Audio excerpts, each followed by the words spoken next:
Hello, hello, hello, and welcome back to That Quirky Bird Girl. I am that girl, Steph, and if this is your first time tuning in, I am so happy to have you here.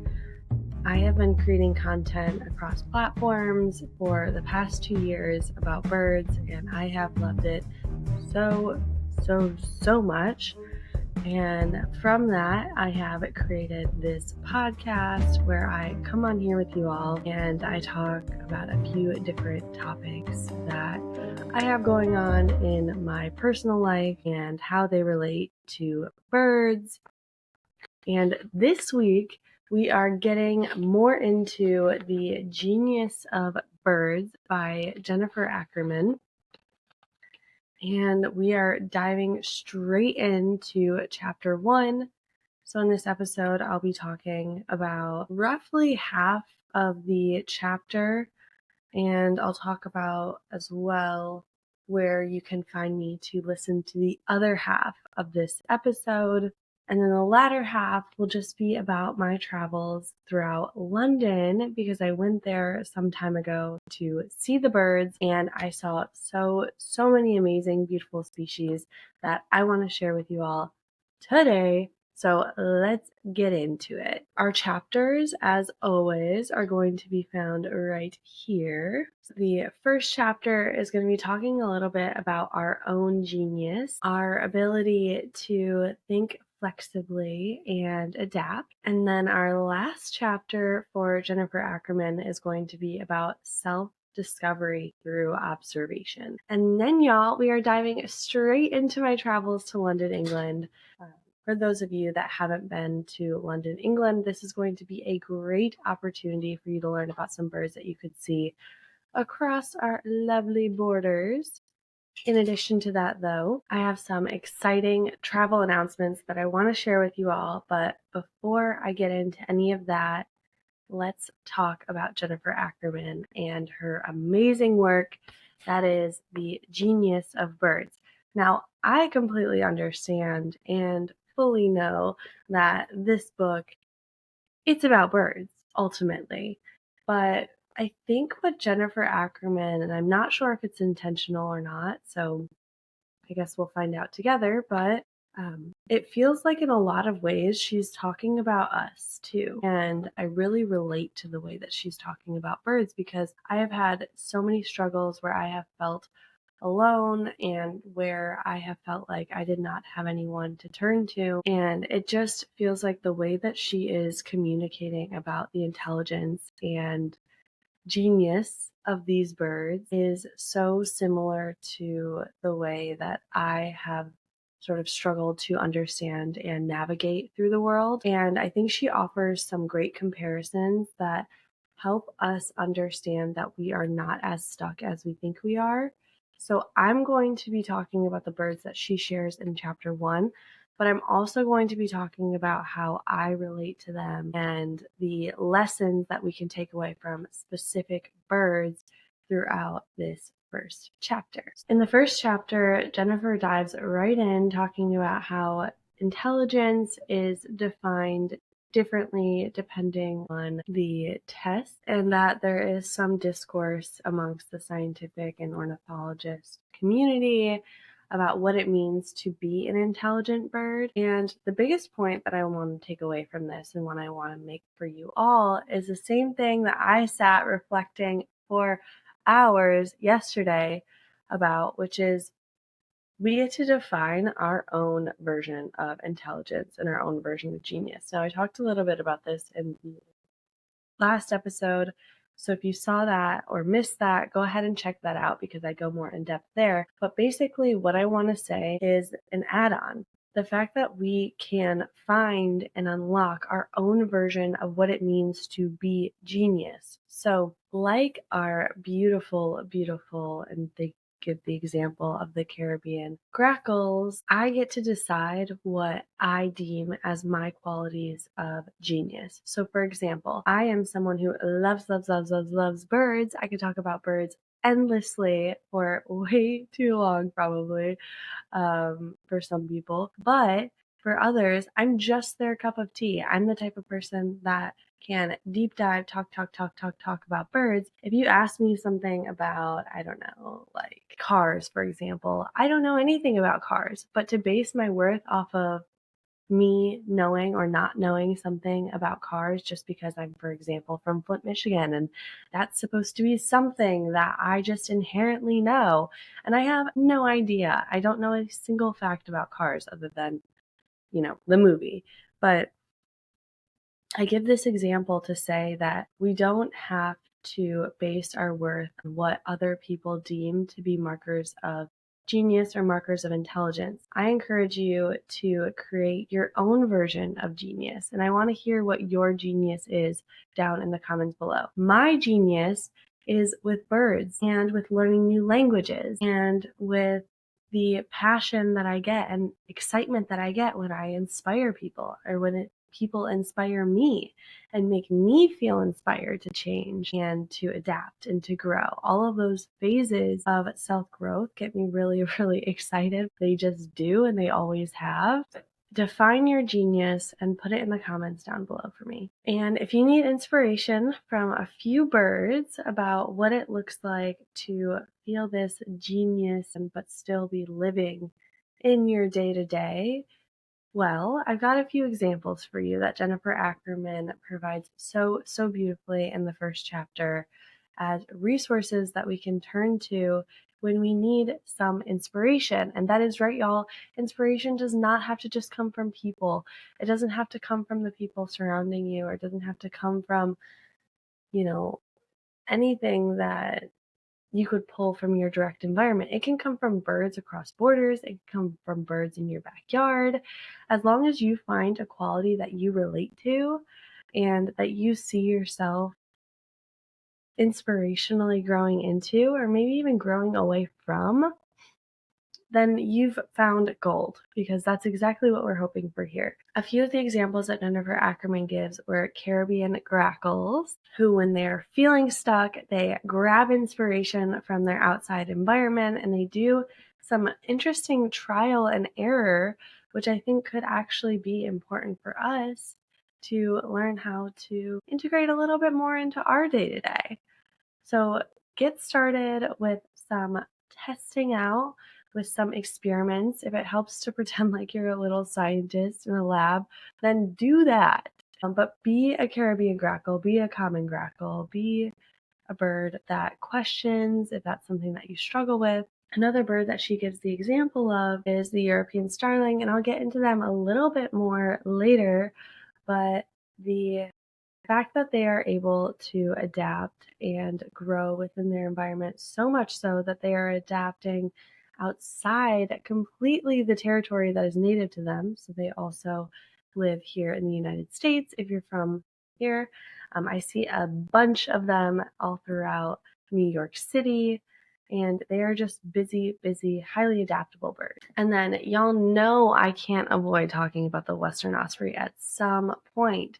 So if you are struggling with exposure to different types of resilience, then Western Ospreys are going to be an amazing first option for you. And the reason why I say that is because Western Ospreys are successful about 70% of the time, which means that the other 30% of the time, they are not successful. But Western Ospreys don't give up, they keep going, and just like us, we will do the same together. That doesn't mean it's easy, but that means that it's worth it. And you are too. Western Ospreys will dive in towards the surface of water, grabbing a fish, and then will fly up to take it back to their nest. They're incredibly skilled hunters, but again, that doesn't mean they get it right every time. They make mistakes or they misjudge where a fish is at. But they don't allow that to hold them back. They keep coming back again and again and again, and they dive in to grab another fish.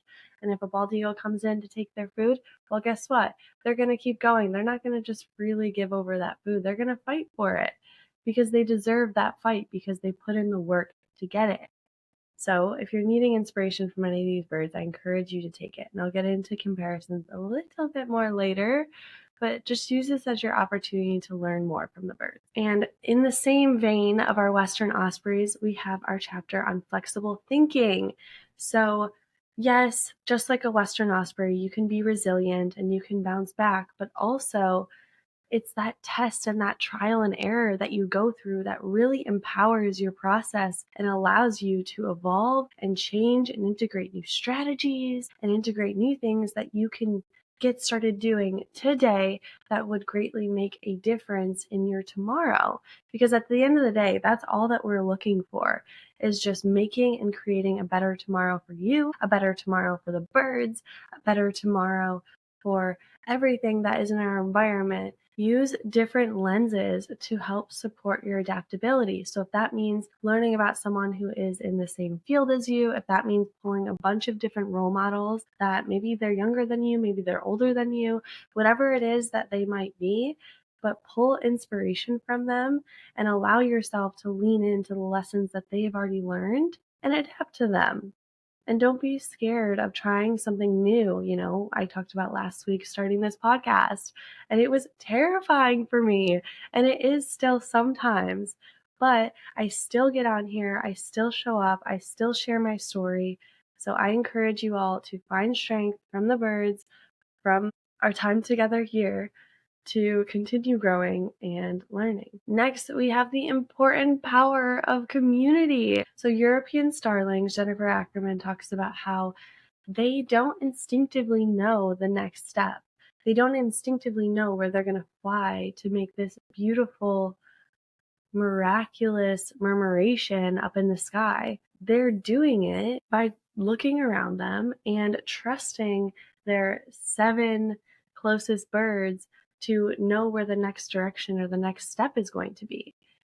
So if you are stuck, if you are someone who can't seem to get momentum going for whatever it is that you're working on right now, I encourage you to find some inspiration amongst our European starlings. So what does that mean? That means finding 7 people, role models, that you can look up to that will help you get unstuck. 7 people who have already done what you're doing today that make you excited and motivated in doing what it is that you're doing. And if you tell me, Steph, there aren't 7 people that are doing what I'm doing, don't worry. Find 7 data points that prove to you from your life that you can do this, that you are capable of overcoming whatever it is that you might be going through right now, or whatever it is that you're working on right now. Find 7 birds that have qualities that you really resonate with and that would really help you get moving. So for example, if resilience is one of them, looking to a Western Osprey, looking to, I know I talk poorly about the bald eagle all the time, but the bald eagle, how many times did they come back again and again trying to steal food from other birds?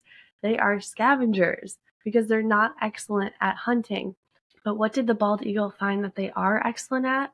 Well, scavenging and taking food from other birds. So that is what they do. They will take food because it's something that they have been able to lean into.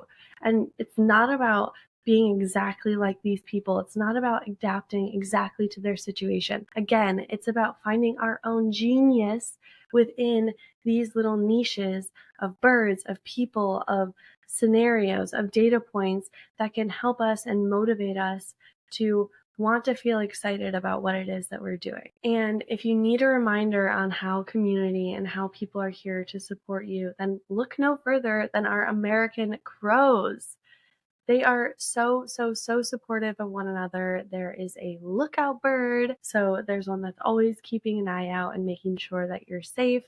If you need that, if it would make you more comfortable, identify a lookout bird. Identify a bird that will have your back through thick and thin, regardless of what goes wrong in this new experimental phase that you're doing. And just try it out. Take away the pressure from this testing phase because you don't necessarily have to get things right. Birds don't always get things right. The first time a bald eagle goes to steal a fish from a Western Osprey, I guarantee you they don't land on gold. But it takes time and consistency and practice in order for that bald eagle to get skilled at stealing that fish from a Western Osprey.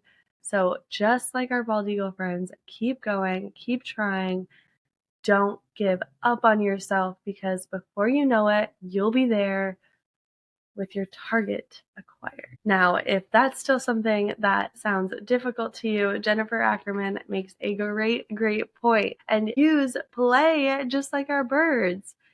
Make it a little bit more interactive, make it a little bit more fun, a little bit more silly, a little bit more goofy. There are times before I'm recording a video where I find myself so stiff and I don't feel like myself. I don't feel like I'm interacting with the audience, which is you all, in a way that really truly works or speaks to who I am. And I tell myself, Steph, your favorite bird is the laughing kookaburra. So embody that a little bit. Be loud, take up space, be a lot for other people in my environment, because the truth is, I'm actually not a lot. I'm not a lot to handle. I am just someone who's incredibly passionate, incredibly excited, incredibly motivated. And sometimes I have to remind myself that it's okay to allow those things to be as big as they need to be, because making ourselves smaller, it only hurts one person, and that's me. So we're not doing that anymore. We're making it playful. We're making it fun. So if pulling inspiration from another bird that you find to be super, super playful is helpful, I encourage you to do just that. One bird that I love doing this with is the American robin. Oftentimes I see them just jumping around, grabbing with their feet and pulling back to see if they can catch some insects underneath the leaves or underneath the ground. And they don't catch every single one, guaranteed, but they're going to keep going and messing around. And it just looks so silly when they're doing it, but they keep going. And there are times when I look at myself and I'm like, I look so silly. I am so silly right now. And I have to just remind myself that just like the American robin, I have a goal and I will reach my goal, because we always reach our goals, y'all. So that is some inspiration that you can take in the first chapter of Jennifer Ackerman's book. And if you need one last piece of motivation, then I encourage you to be the scientist of your life. Jennifer Ackerman talks a little bit about how you can use, or birds use, observation of other birds to be able to learn and adapt and grow. So pretend like you are the scientist to your own little bird life and analyze everything that you've been trying to do, why it hasn't gone right, why it has gone right, what strengths allow you to feed into that, what weaknesses are feeding into that. Again, this will all build into your different type of genius and allow you to adapt in a way that actually works for you, because oftentimes I would find that my adaptations would come from me being upset at myself and frustrated with myself. And if you can externalize it a little bit by placing those traits or the thing that you're trying to do in the context of a bird, for example, say I were to name a brown creeper as my new task of wanting to upload one YouTube video a day.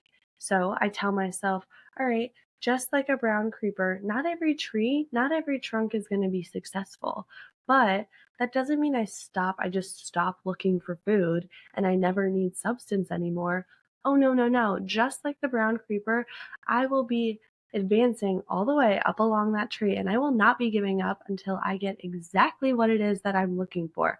So I will go tree to tree to tree. I will post video to video to video until I am seen and I'm heard in the way that I think aligns just with a brown creeper who caught its first catch of the day. And y'all, if you are interested in learning more about the genius of birds and Jennifer Ackerman's amazing work, again, this book is about birds. I try to relate it to us and things that we can take away to learn and adapt in our own personal lives.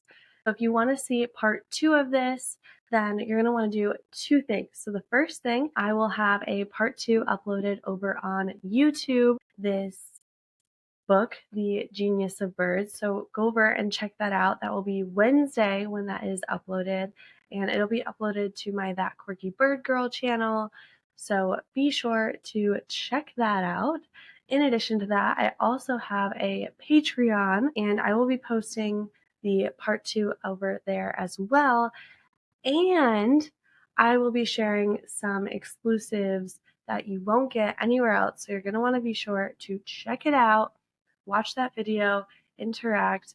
I want to know what y'all thought about chapter 1. And I also want to know, what are y'all's genius? Tell me what you found, what you learned more about yourself from this episode. Throw it down in the comments below, and I cannot wait to hear what it is that you have taken away from this episode and what we honestly can learn from each other. My main takeaway that I will leave you all with is if it's helpful for you to make comparisons across birds, do it.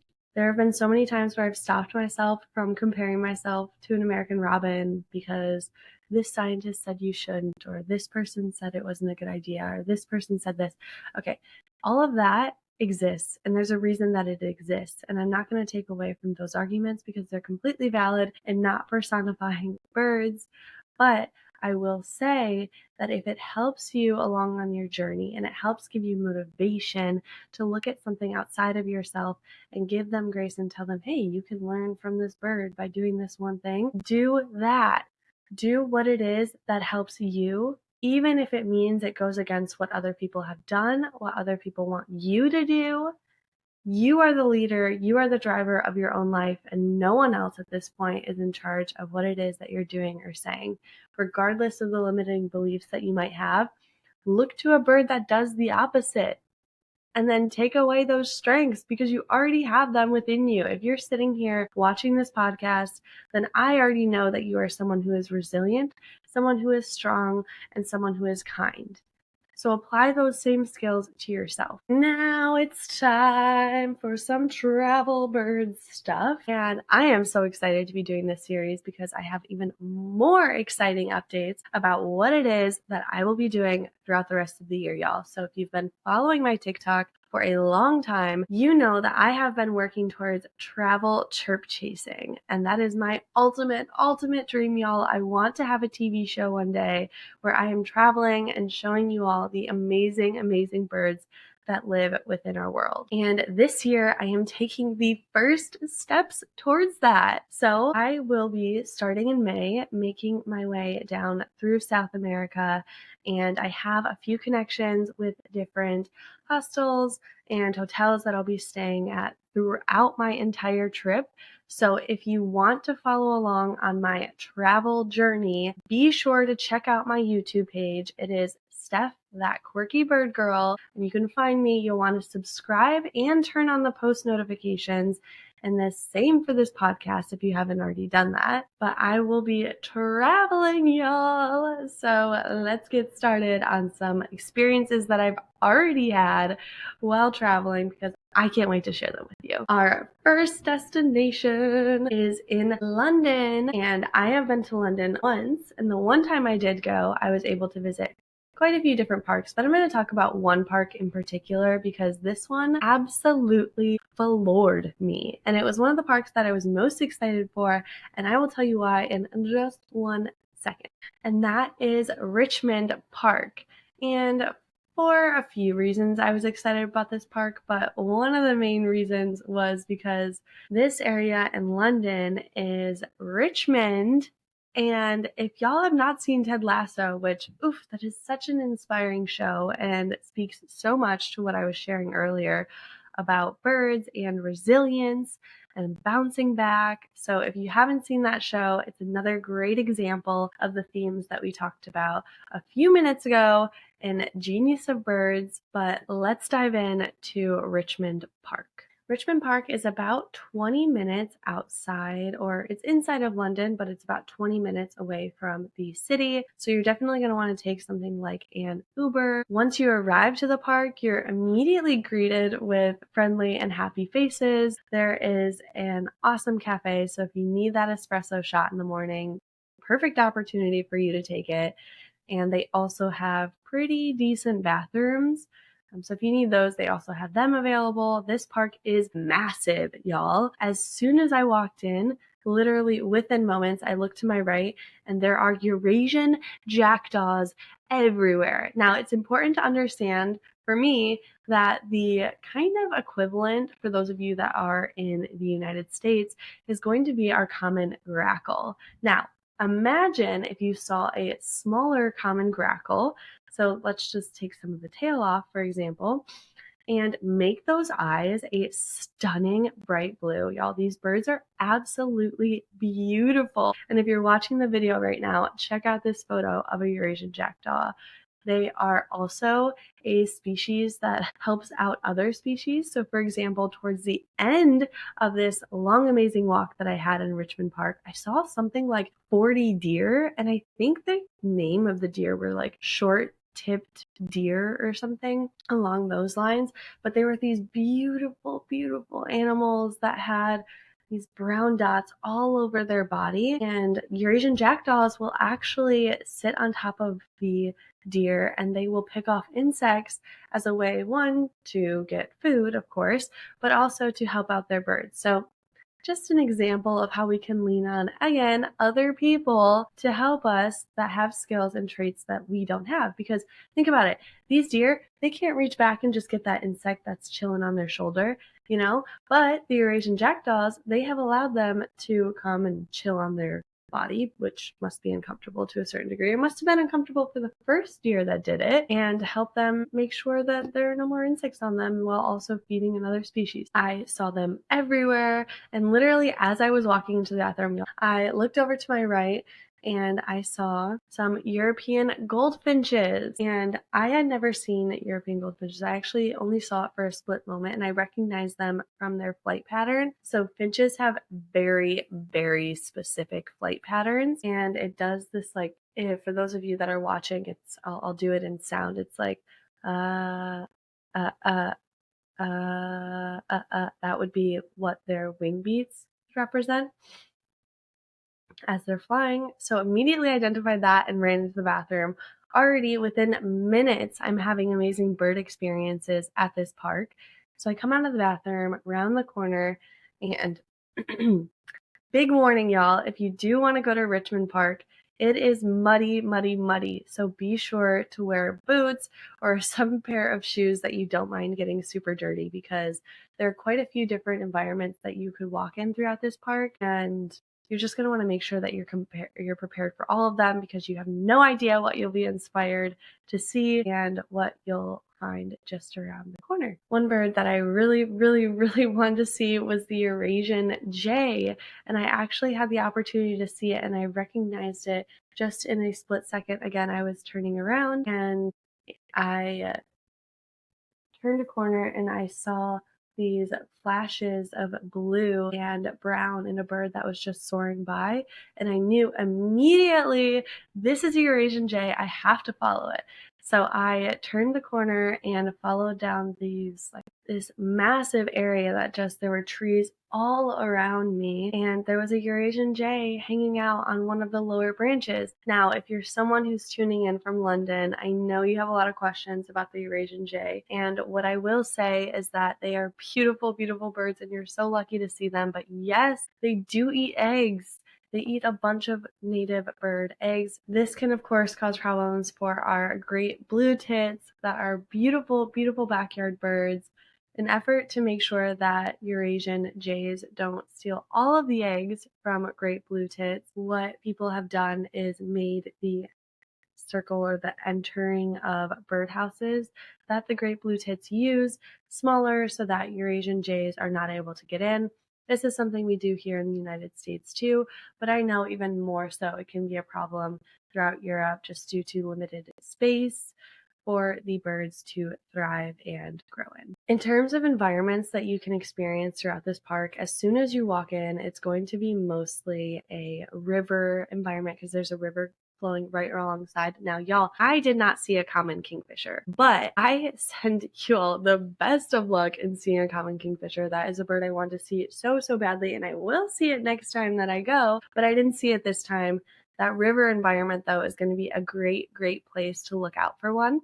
And then you'll continue walking. There are a few different meadows and just open area that you could see more Eurasian jackdaws hanging around on. And as you go deeper and deeper in the forest, it's going to get more and more muddy, but you'll make a left and then you get this open green patchy area where you can see it was rose-cheeked parrots, I believe. Once you turn that corner and you're in the more open and green area, that is where you can see rose-cheeked parakeets, and they are these beautiful bright green birds that are not native to Europe, and they just have these red cheeks. I also saw a few great blue tits in the same area, so this is a great area for quite a bit of diversity that you could see.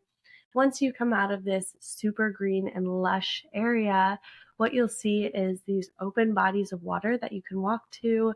There are mute swans in there. There are Eurasian coots. There are Eurasian moorhens. Absolutely beautiful birds. Eurasian coots, for those of you that live in the United States, look very, very similar to American coots. I would just say their white goes up a little bit higher on their face, but you can also see a bunch of different ducks here. And as you walk through these two lakes, these ponds really are what they are, you'll make your way back into an environment that feels a little bit more catered to something that you would see with an owl, for example. And y'all, this is actually where I saw a European green woodpecker, and I was absolutely in shock. I didn't anticipate seeing one. I hadn't planned on it, and it was such an exciting discovery because I literally just stumbled on it. I was walking through the meadow just thinking, wow, I'm so appreciative of seeing this Eurasian Jay, because it was immediately after, and all of a sudden I hear some rufflings, and I didn't hear the woodpecker because it wasn't making any noise, but I just heard some rufflings, and I knew that the rufflings were wing feathers. I knew they were not, or wing feathers getting like patted down. I didn't totally know what it was that was going on, but I knew it was something bird, okay? So I look around, and all of a sudden I see amongst all of this like brown, I see a green something or another. And so this something or another is doing a really, really good job of hiding itself. And what does that tell us, y'all? When birds are typically good at hiding themselves, they are either a nuthatch or they are a woodpecker. They do a really good job of rounding the tree when you're trying to get the perfect view of them. But this woodpecker, and I was pretty far away. I definitely had to use my binoculars to be able to see and identify the bird, but it was slowly inching its way up the tree, and this is a photo of what it looks like. They are beautiful, bright green birds. Not similar to the parakeet though. They're a little bit more dull than that, and they'll have a red dot on the back of their head. They're just absolutely stunning. I was so lucky that I was able to see one, and I was able to see it scaling the tree, and then also it went on a branch and was just chilling. This was at like 2 p.m., so I had no expectation of seeing a woodpecker at that time, but I did, and I felt so incredibly lucky and happy to be able to see it, because y'all, this was practically immediately after the Eurasian Jay, and it was so exciting. And Richmond Park was just such an amazing experience. I mean, literally as I was leaving, as I was getting into the Uber, I turn around and there were a bunch of reed buntings hanging out in these like meadow, like they were clearly native plants, but I'm not sure what kind of native plant they were. They were absolutely beautiful, picking at the seeds. And I literally told the Uber driver, I was like, hold up, I need to spend more time looking at these birds. I'm so sorry. Do you mind waiting? I will pay you. And he didn't mind waiting at all. I was so lucky. We actually ended up seeing even more deer as we were leaving, and he was so kind enough to slow down and allow us to hang out and just look at the deer for a little bit longer than what honestly he should have.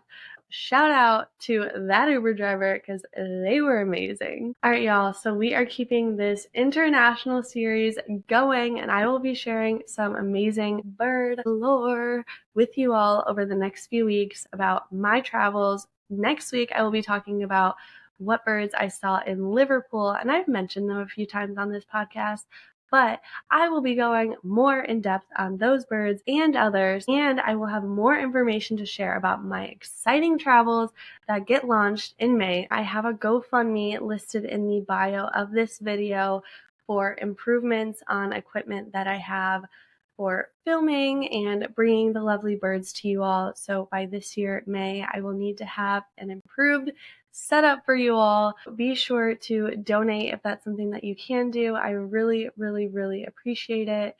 And I cannot wait to see you on next week's episode of That Quirky Bird Girl. As a quick reminder, I want your comments on what your version of genius is, so be sure to put that down below, and I will see you next week. Thank you so much for watching. Bye!